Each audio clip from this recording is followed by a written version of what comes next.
Hello, and welcome back to Lancast. It's been a few weeks.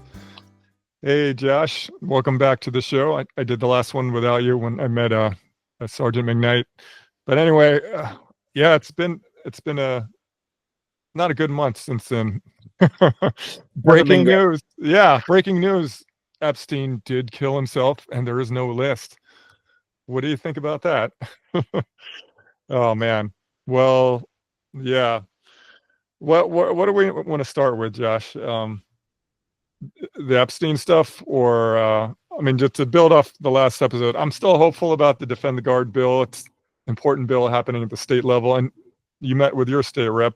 Do you want to talk about that?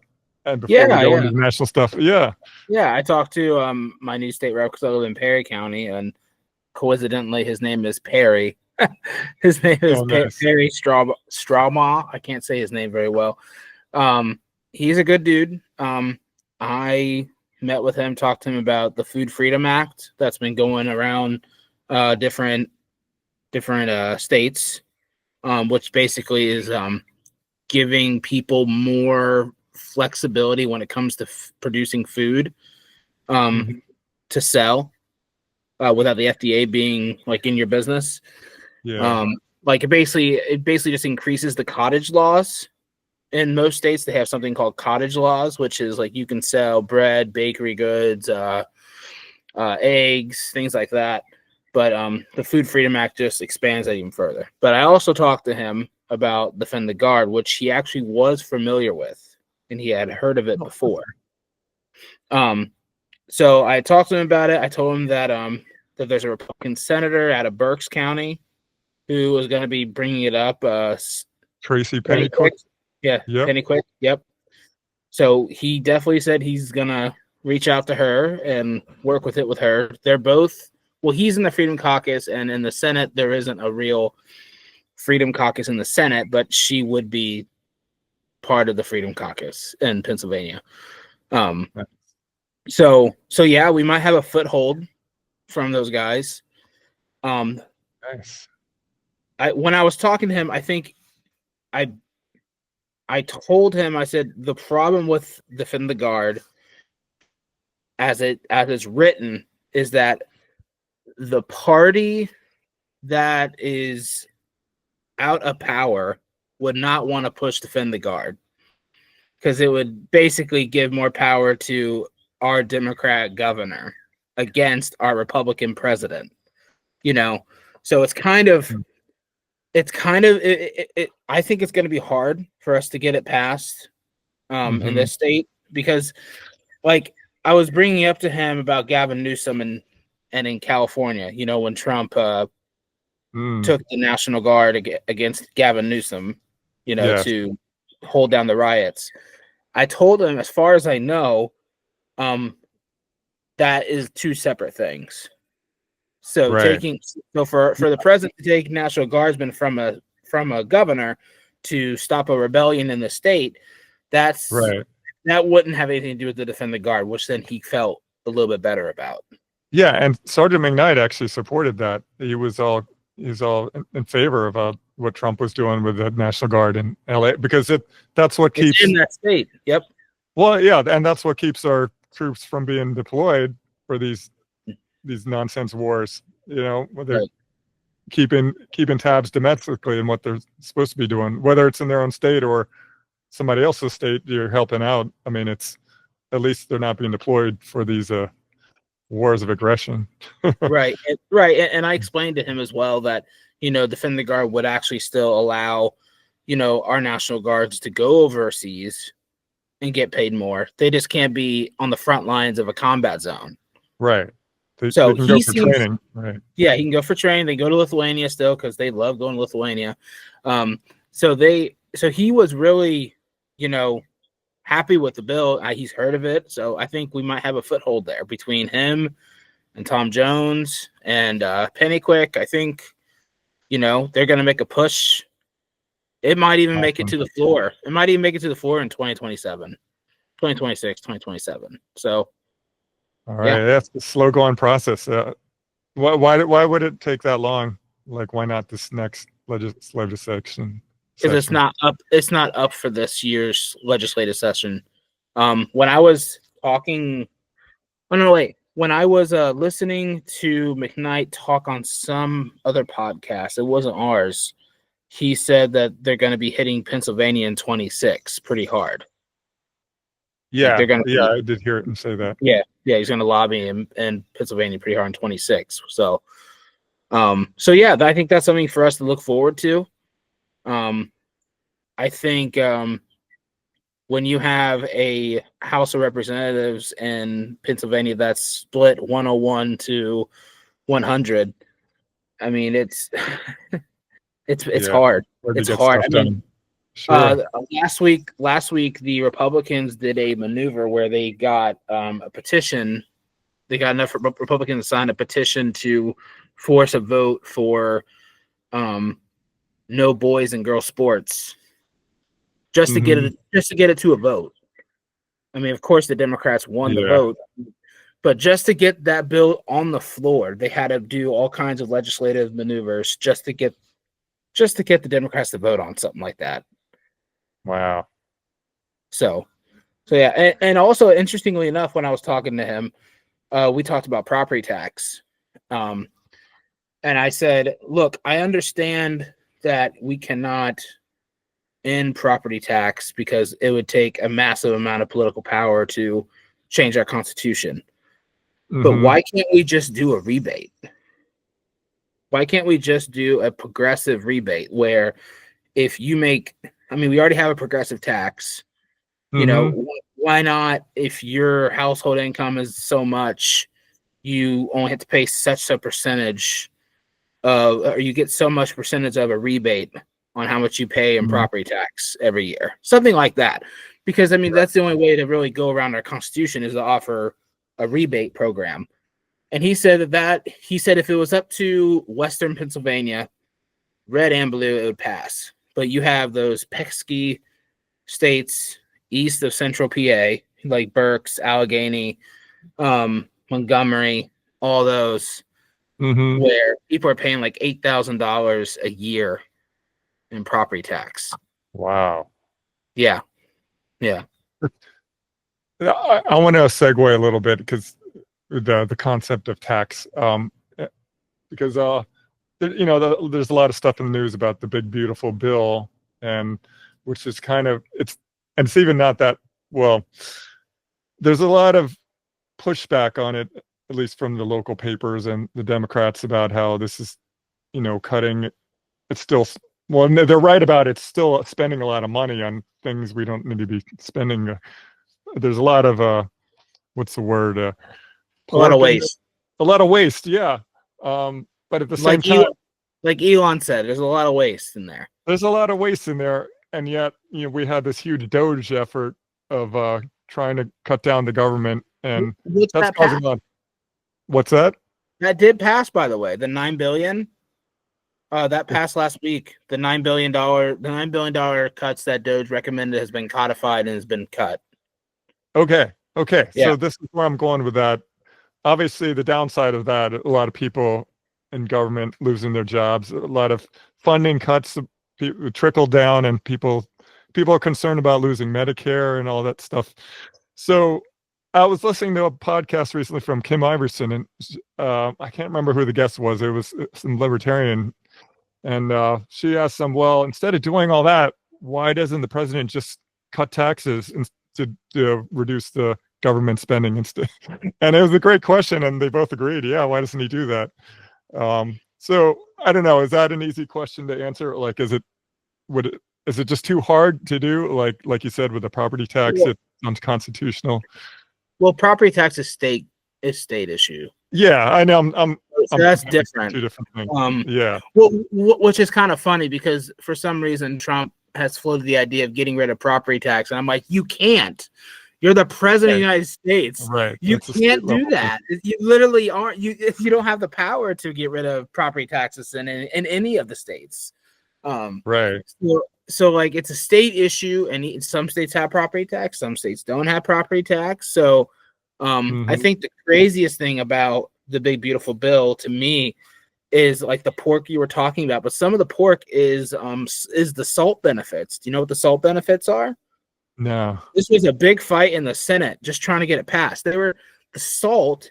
I can't remember what the acronym is. You can look it up. But SALT is basically Republican areas and blue states that lobby the government to give them subsidies for conservative areas and blue states so they can pay their property tax. Huh. So there are Republicans in California, New York, Illinois, other states like that, like blue strongholds, where the property tax is so high, and these Republicans who are elected federally are able to lobby the government and write it into law that these red areas get subsidies from the federal government to help pay for their property tax. It was a big fight in the Senate trying to get the SALT, because there was a number of Republican senators who said they weren't going to vote for the bill, yes, unless SALT was included, because SALT was supposed to be axed. Right. But Republicans said, no, we can't do that. Well, it doesn't sound like sound libertarian principles to have that SALT thing, but No. as Republicans, I guess, are we supposed to support that? I mean, no, if you're I had quite a few fights on Facebook with some of the free PA people talking about how great the big beautiful bill is. Wow. And I'm just like, if you are a Republican, which, I mean, if you're a Republican, you should know your history. Republicans were about small government, balanced budgets, and not increasing debt and deficits. I mean, all the way back to Robert Taft. Okay, Republicans are strictly about small government. This is one of the biggest bills that's ever been passed. Yeah. I mean, it's just a honey hole of waste. It's big government. I mean, Republicans were supposed to be about small government. This is big government. It's a monstrosity, and it's going to add $5 trillion of debt, and that's the conservative number. Right. Thomas Massey said by the end of this thing expires, it could be all the way up to 10 trillion. So I don't think it was a good bill. I think a lot of people are being duped because like I care about the no tax on overtime, and the no tax on overtime isn't even true. It's, say you got paid $10 an hour, and on your 41st hour you get paid $15 an hour. You're only not getting tax on that $5. Okay. And so not only So and that's only your federal withholding on your pay stub. You're still going to pay Social Security, Medicare, Medicaid on that $5, but the federal withholding part won't be taxed. Right. So it was a campaign promise, and a campaign promise kept, but really it's not going to impact people's lives like we thought it would. Right.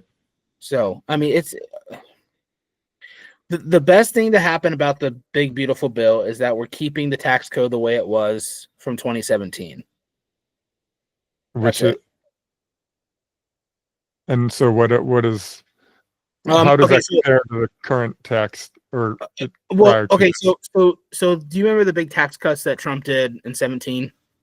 Yes. Like it's like the corporate taxes? Corporate tax, all the way across the board. He cut it, and you know the economy boomed and everything. That had a sunset of 10 years. Okay. So this was the 10th year, and if they would have passed nothing, it would have went back to prior levels. Okay. So like they had to pass something that codified those tax cuts from 17 permanently, because it was only 10 years. Right. But for whatever reason, they wrote it in the law that it only lasted 10 years. I don't know why, but that's what they did.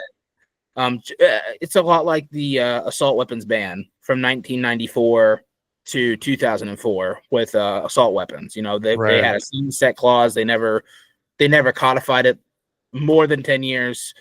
So now everyone can have an AR-15 again. Thank goodness.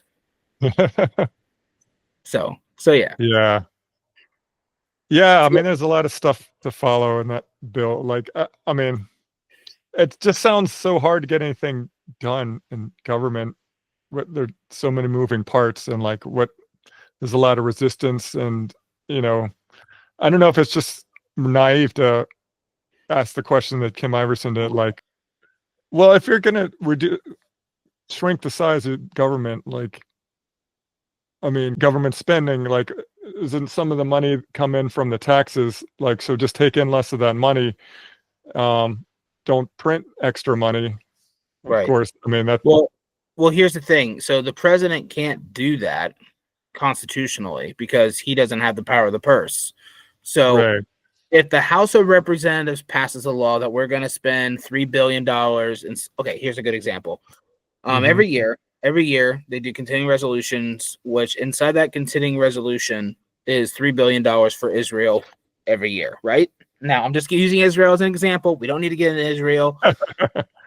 I'm just saying this is a good example. Now, when it is a continuing resolution, it goes to the House, goes to the Senate, and Trump then has the choice to either sign it or veto it. If he signs it, you can't just pull that money back. It's been approved by the Senate, by the House, and the president signed it. So once the money is gone, you can't really take it back. Does that make sense? Yeah. Okay. Yeah. So it's kind of like, it's because the House has the power of the purse. You can't it's kind of like no tag back game. Like if you're playing tag, you can't do no tag backs. It's like that. Yeah. Once it's gone, it's gone. Now we do spend $2 trillion extra a year. The big fight is going to happen in October, which is what Mike Johnson told us, is that we're going to try to take our spending back to 2019 levels, which would cut the $2 trillion that we spend extra a year that we borrow from. But the president can't just do that because he's not in charge of the purse. He's only in charge of the funding for the military. So because he's the commander in chief. Like I have a friend who works for the Department of Defense. He's a civilian contractor. They had to listen to every single DOGE cut that had to do with the Department of Defense because Trump approved those, and he has the power to because he's the commander in chief. Now, the DOGE cuts that went to USAID, the DOGE cuts that went to everything else, that had to be codified into law by the House of Representatives because it has nothing to do with the Department of Defense and our commander in chief. Does that make sense? Yeah. Okay. Yeah. So it's not just, we don't have a king, right? So he can't just go and do it. There's chains of command, there's balance, there's, it's why our government is the way it is. We have checks and balances. Yeah. We have 3 branches of government, the judicial, executive, and legislator, and each of them holds checks and balances over the other. Right. Yeah. So he can't just cut spending. No, he can't. Right. Yeah. That's too bad. Now what he can do is he can twist the arms of Republican congressmen and women and come October and say we're going to cut $2 trillion, and if $2 trillion isn't cut, I'm going to veto whatever bill you send me. He can do that, and I think he should do that. Right. So that's just how our government works. Yeah. I mean, I feel like a lot of people are complaining about the Trump administration. They're just really complaining about government, but it's kind of easy. He's an easy target, I guess, to demonization. I mean, well, he hasn't made it easy on himself either. I mean, he's right. I mean, he's alienating a third of his base probably right now. Let's get into that. He's had a bad month. I mean, it started with the Iran stuff. Like, he almost sucked us into a war with them for Israel. Well, we were in a war with them. It was a exactly. war. It was a war, right? The 12-day war. Right. So, yeah. So he has the power to not do right. That's what we're saying here. And that not only is he's been really bad on the Epstein stuff, but didn't he agree to keep funding Ukraine or something with the? so with Ukraine, he has given Putin 50 days to figure something out, or he's going to start funding Ukraine again. Yeah. So Yeah. I think he should put the pressure back on Zelensky. Like, I'm going to stop funding you. Like, I mean, Russia still has the advantage. They've been winning the war. So, like, you need, like, they had the right idea in the first 50 days, and now he's just kind of going back to the endless war thing. It's like, well, we got to talk tough to Putin. I mean, it's really disappointing. It seems like a step in the wrong direction. I wanna bring up something, and like we're talking about the fracturing of MAGA and all that. Yeah. And like why. Did you watch the Dave Smith, Josh Hammer debate? I heard about it. I didn't watch the debate itself, but I heard his analysis of it. So I watched it. Okay. Turning Point USA is probably where all the energy in the Republican Party is. It was really, really cool to hear people cheering louder for what Dave was saying, which is Charlie Kirk asked this question to both of them, said, is Israel an ally? And Dave Smith said no. And the crowd cheered very loudly for that. He said, listen, if you have a best friend and you and your best friend go to the bar every night and he keeps pulling you into fistfights over and over again, at some point, you need to say, I need to stop hanging around you because you keep pulling me into all these fights. How are you my ally? How are you my friend if you keep pulling me into all these fights where my boys are getting blown up, where veterans of those wars are blowing their brains out, 21 of them a day? You know, like how is Israel an ally? So the Charlie Kirk Turning Point USA crowd was cheering for him. That's whole what debate. I heard, that whole debate. The pro-Israel, like, we need to give them money, we need to give them funds. Israel is a holy place and all that stuff. It was getting some cheers, but it wasn't the roars that Dave was getting. Like, it is very clear. The young Republicans, which is what Turning Point USA is. Turning Point USA is basically 18 to 30, 35 is Turning Point USA. Those Republicans are non-interventionists, America First Republicans, and they are not going to stand for, you know, what the neocons have done and what Israel is doing, pulling us into all these wars. So like when we're talking about the fracturing of the party, which is one of the key things about our podcast, we talk about this all the time. Yes. There is three fractions. Okay. We have America First, which is you and me. MAGA, which is Trump loyalist, and that's pretty much it. And they're low. This is mean. They're low IQ voters. They basically just vote how Trump tells them to. And then you have the neocons. So neocons are dying out. You know, they're losing to the America First guys, but America First is being pigeon-toed by the MAGA movement.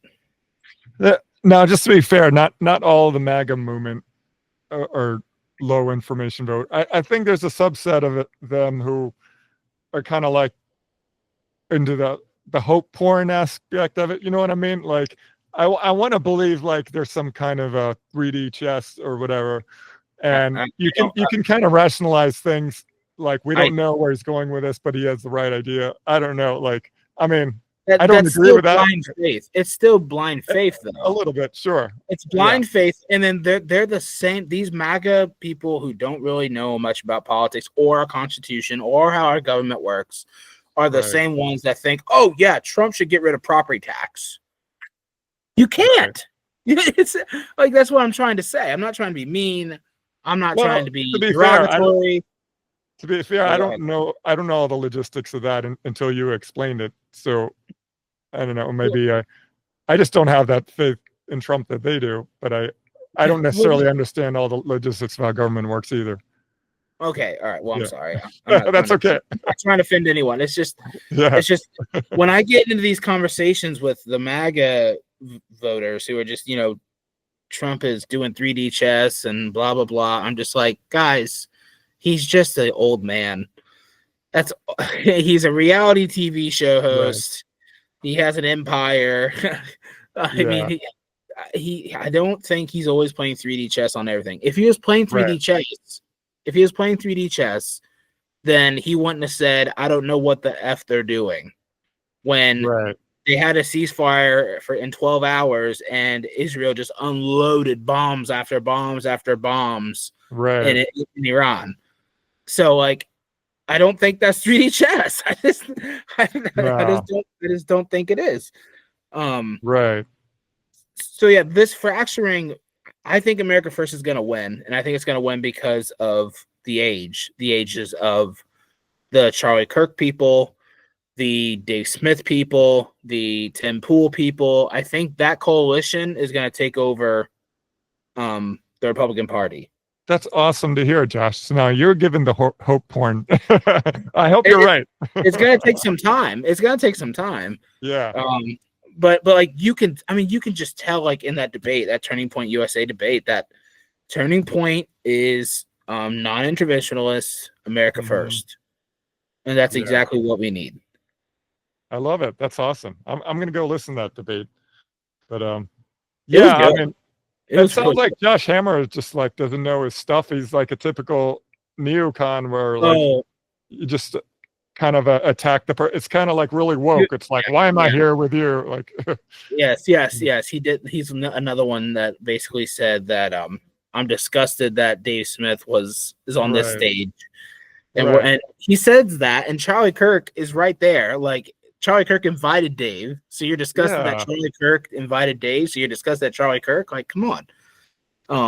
And also, I really like what Charlie Kirk has said about the Epstein stuff. You know, like Charlie is clearly visibly upset about what's happening. But also he knows that, like, given his platform, he has to be somewhat supportive of Trump still. Right. Yeah. So that might be a good segue to share that about the Epstein stuff. Yeah, we're not happy about this. Can you see this? Yep. Yeah.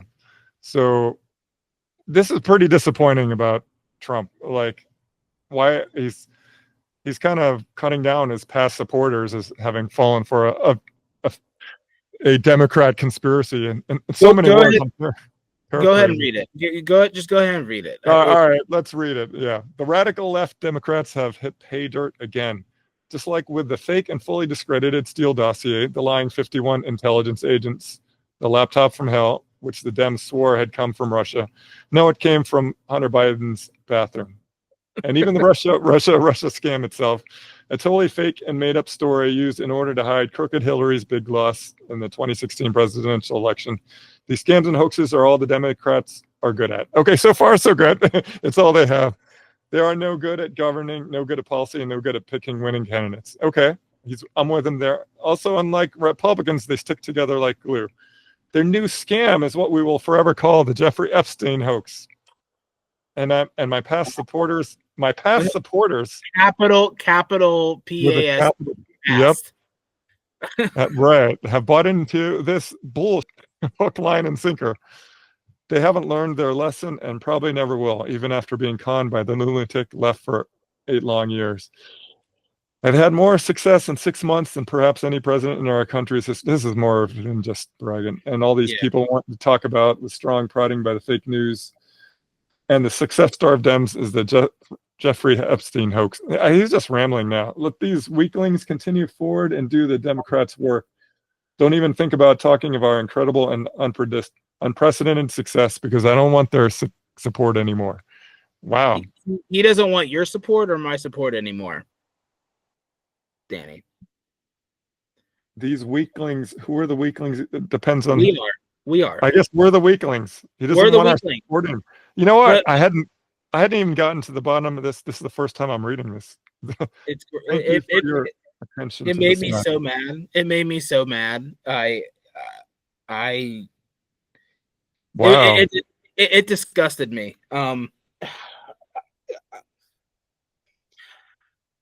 Yeah, I mean, after all people like you and me After did everything. for him. Like, I mean, I mean, you're right. you're a father, okay? To me, the Mhm. most grotesque law to be broken, the most grotesque thing anyone could ever do is harm children. Sexually, mentally, physically, that's the worst thing that anyone can Yeah, ever do, in we my are very opinion. much against that. Yes. And and for him to just brush it off like it didn't happen when we all know it happened, Right. it just absolutely disgusts me. And it really annoyed me for an hour or so after reading it. I was like, I don't know if this guy gets it. If you don't get Yeah. it, then I mean, you don't love your children, you don't love your grandchildren. I mean,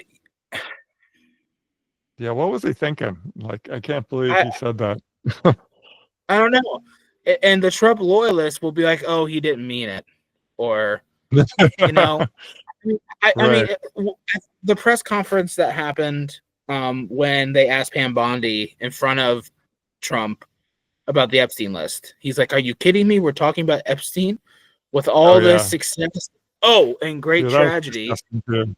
Right. Like he brought up his success before he even talked about the Texas flooding. After having all this Right. success and tragedy, like, dude. Yeah. And also, I think people also need to realize that Epstein most likely was part of Mossad. Okay. Yeah. Um, Exactly. and do you know who else was in that room when that question was asked to Pam Bondi? Netanyahu. Netanyahu was there. Oh, that Netanyahu was in figures. that room. Yeah.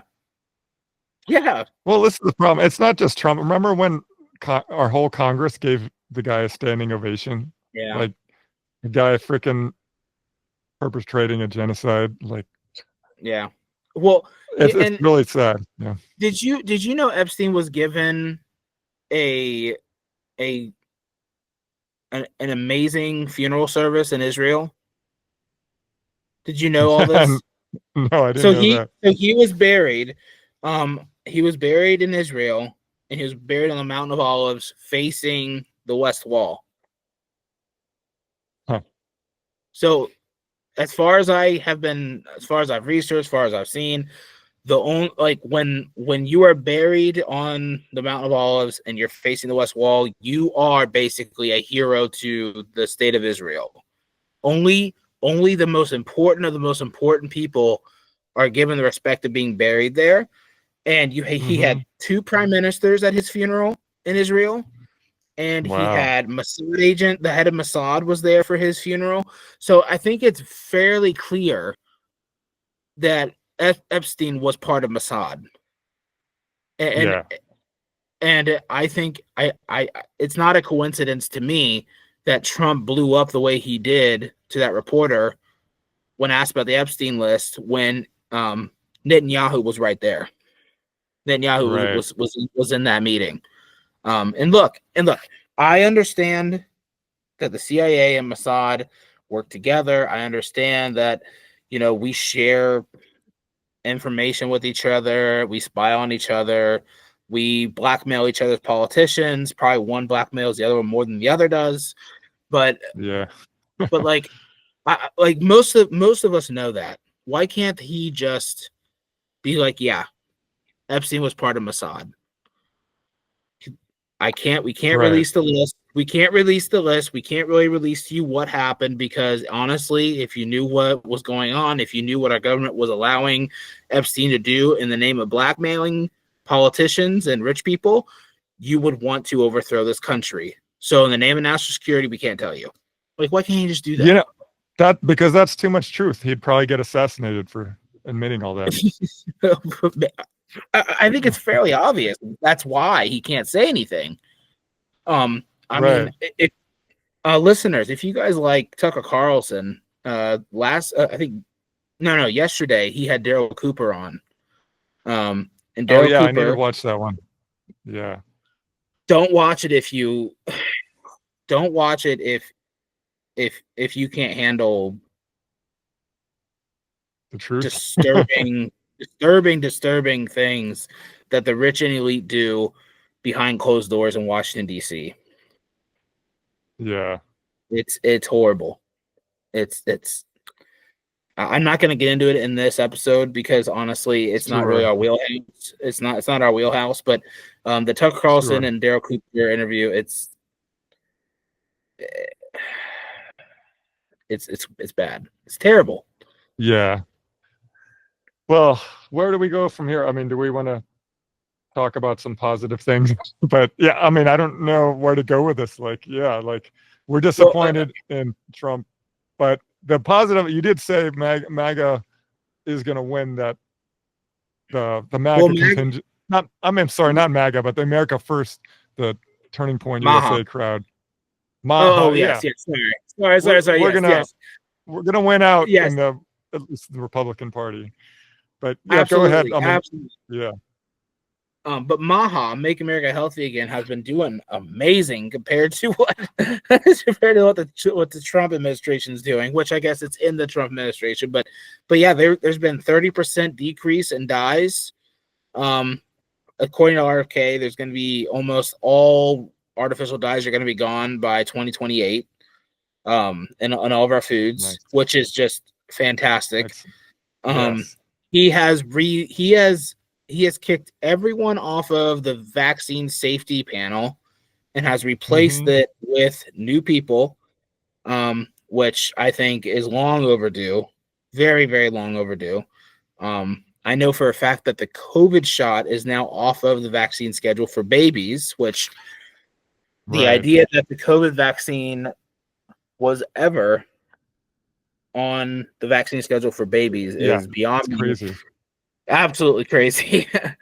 And then he broke news on the Tucker Carlson show last week when he said that the CDC had basically hidden a study since 2017 about the relation between the hepatitis B shot and the likelihood of getting autism.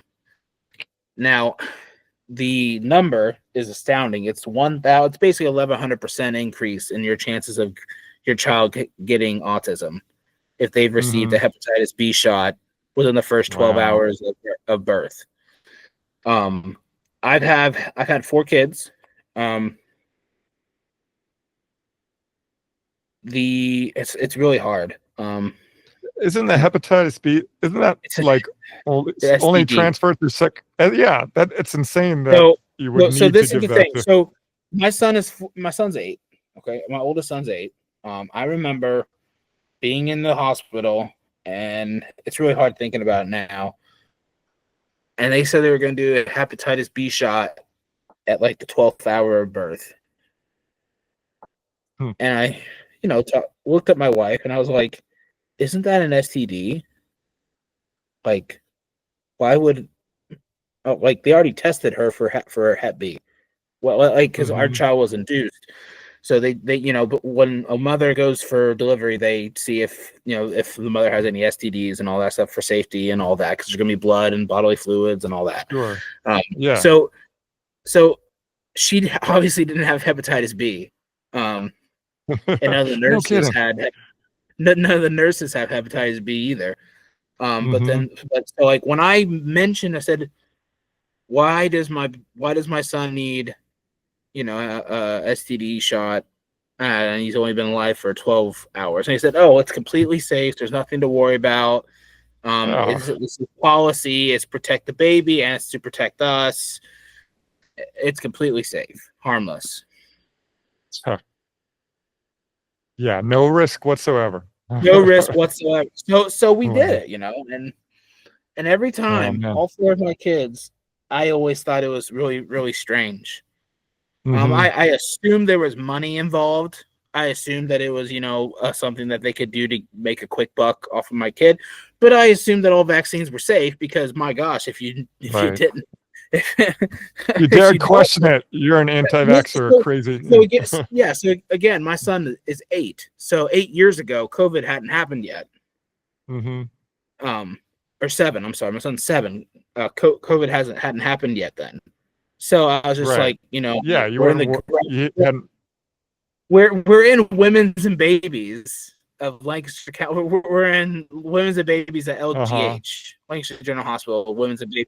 Like, I mean, Yeah. my mother-in-law works there. Great facility. It Mm-hmm. literally is like, it's well known. It's one of the best ones on the East Coast for birthing.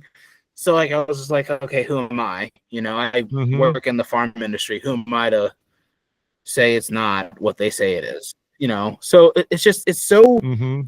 maddening to me that the CDC would even hide a study. I mean, it's one thing to have a study and then release and say this isn't what it means, but they hid it. They didn't Right. let you have a choice. So it's just really disheartening. Yeah, we've learned a lot about how corrupt big pharma is, and that how controlled the whole medical system is. Yeah. It was just really gross. But RK is killing it. I mean, Mm-hmm. he's doing a lot of great things. If MAGA's not happy, I can tell you that right now that MAHA is extremely happy. Good. He's Yeah. doing such a good job. He's the bright spot of the administration right now. Yeah, I think so too. Yeah. And of course, you know, there are bright spots in Congress, like Thomas Massey. MTG's been great on She's been like the great. She's wars. been Yeah, so right. good. Dude, when she told me, we're gonna get back on Israel again. When Yeah. she told me that they had that over 2 year span, they've had like 21 votes to just stand behind Israel. Like it's just a vote. It's like a referendum vote. Just like, do Yeah. you stand behind Israel? They voted 21 times for that in 2 Wow. years. Like the amount, I don't think people understand just how much time it takes to get a vote to the floor in Right. anybody and then to do it. Like we're talking about how slow our government moves.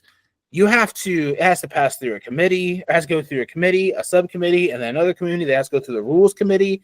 And then after the rules committee, you have to do a vote for the vote to be brought up for a vote.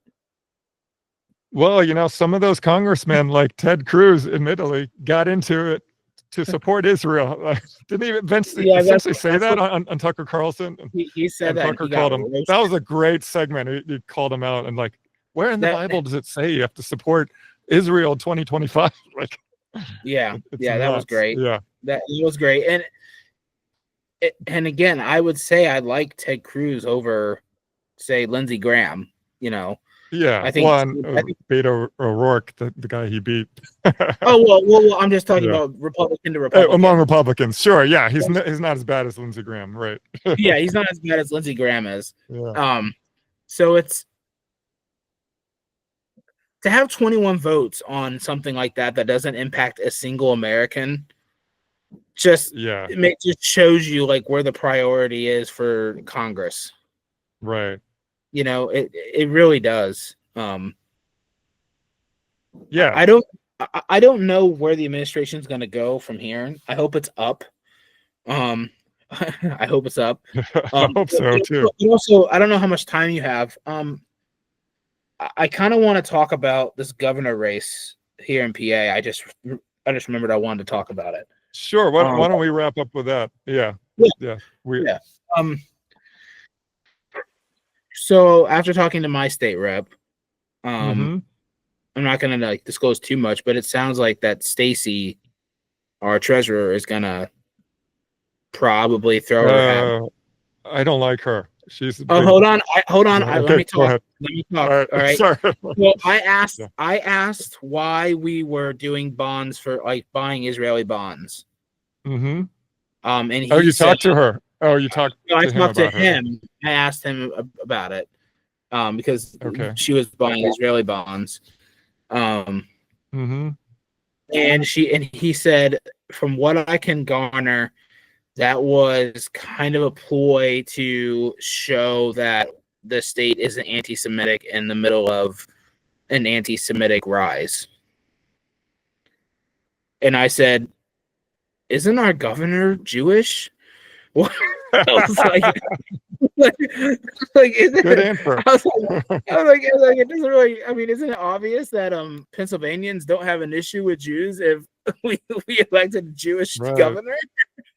And he's like, I guess, but I mean that's she did that probably for multiple reasons. One of them is to show that the state isn't anti-Semitic and that we'll stand behind our Jewish population, and also it probably looks good on the evangelical conservatives who would not want to vote for a woman to be governor. Hmm. You know, because there's plenty of evangelical Republicans who don't believe in women being in power, being at the head. And this is supposed to win them over because supposed to make it better. Yes, if they're Christian. Because of Christian Zionism. Yes, because of Christian Zionism, right? Wow. So, and I told him, I'm not going to say what he said back, and I told him, I said, I think Doug is a fantastic guy, but there is no way he can get more than what he got last time.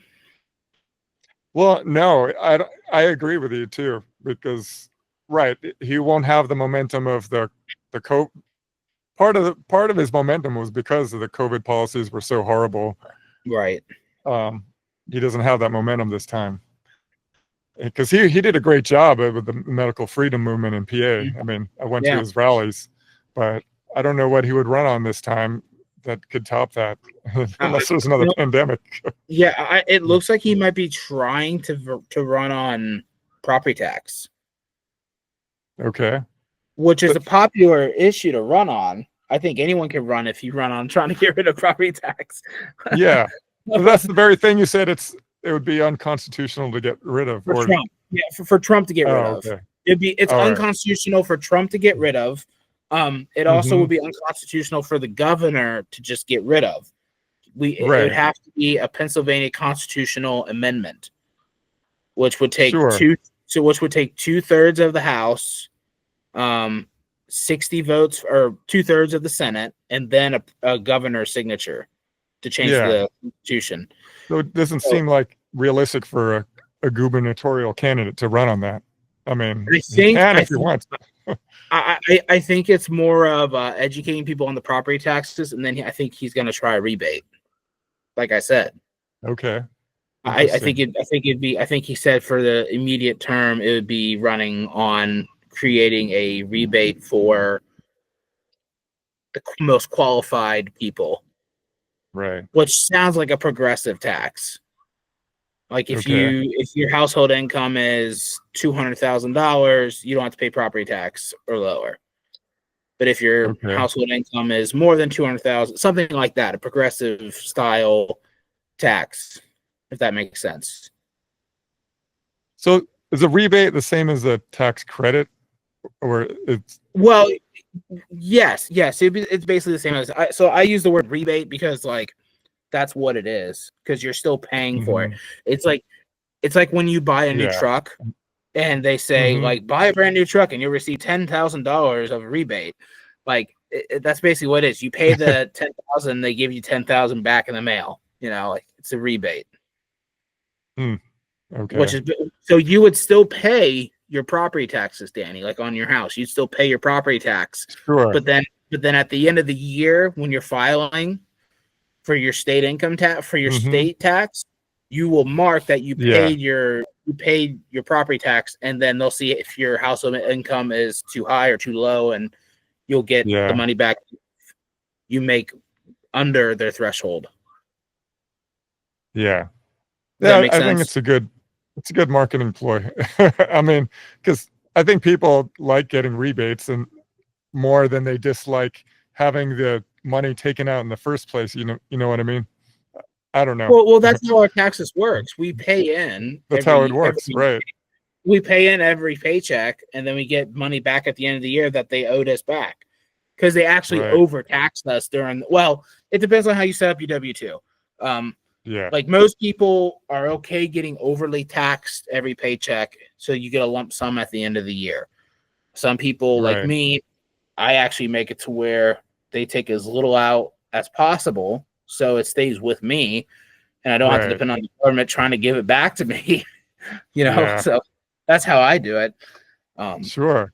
But I mean, so Stacy has had the most Republican votes of all time in Pennsylvania. For She's treasurer? Or for anything. oh, really? Yes. Interesting. Yes, she actually got more votes than Doug did. Okay. Yeah. Huh. Yeah. Yeah. So for what Perry was telling me was that she'd be a strong candidate, and Josh doesn't do well running against women apparently. Like in his past Interesting. lower levels, he hasn't fared well against women. Hmm. So I don't know. I don't know Stacy very well. Yeah.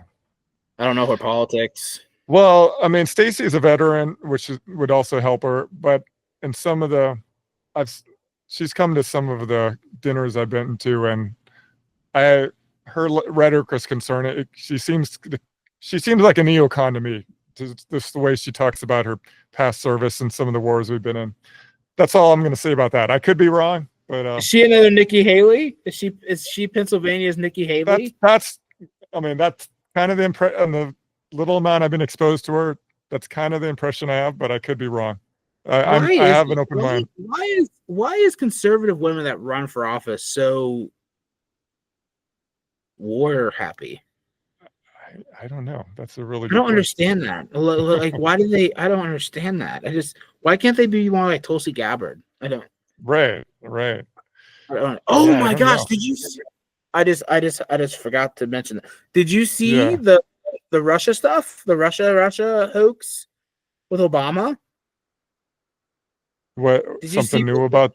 No. Yes. Tulsi Gabbard came out in a press conference and actually showed actual evidence, that between the time Trump won in 2016 and then his inauguration, during that time, that she has paper proof. Okay? This isn't fake. Okay, she has paper proof that Obama and his national security team made up the Russia meddling in. I think I did hear that. Yeah, she proved it though. I just she done multiple interviews about it. She showed the paperwork of the itinerary for that day and what was said in the meeting. Yeah, and I bet you mainstream media is kind of ignoring that, right? They're ignoring that. It's all over Twitter. It's all over Facebook. It's all over Tulsi's YouTube. Just look up Tulsi's YouTube. You'll see it on there, guys. Well, here's the thing. I can't get excited about it if nothing's going to come from it. Like, who's going to get prosecuted? He used the word treason. She said Obama committed treason. Right. Yes, so let's prosecute him. This is our national intelligence, the head of our national intelligence, saying that an ex-president, an ex-president committed treason. Committed treason. Nice. Yeah. What do you do with that? Like, are we actually going to arrest Obama? I don't think here's the thing. I don't think anything's going to happen. I mean, the other side accused Trump of treason. I mean, for those made up hoaxes, which are proven false. Well, and for January 6th, yeah. Well, yeah, exactly. So I don't know, like, what are they gonna impeach retroactively Obama? Like, symbolically? I don't think. Well, no, they wouldn't have to impeach him. That he's a citizen now. Right. I mean, I was kidding. Like, they can't because he's a citizen now, so you can't like retroactively he's a citizen now. They'll just impeach him. Our intelligence agencies would have. That would be FBI amazing. would arrest him.